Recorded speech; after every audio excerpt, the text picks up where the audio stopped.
KPU bersama tim gugus tugas COVID-19 mengadakan rapat yang membahas tentang protokol kesehatan untuk menyambut pilkada yang dilaksanakan dalam waktu dekat dan menyangkut bagaimana SOP pilkada dalam zonasi pemilu.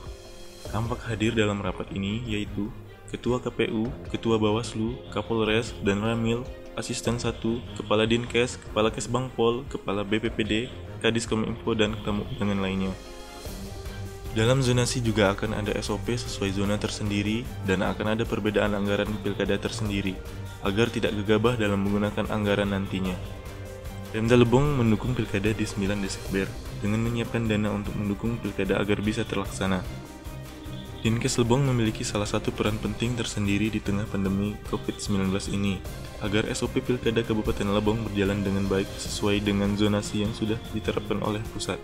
Pihak KPU beserta tim gugus tugas COVID-19 Kabupaten Lebong tetap menunggu keputusan dari SPRE Pusat. Tim Liputan Lebong TV melaporkan.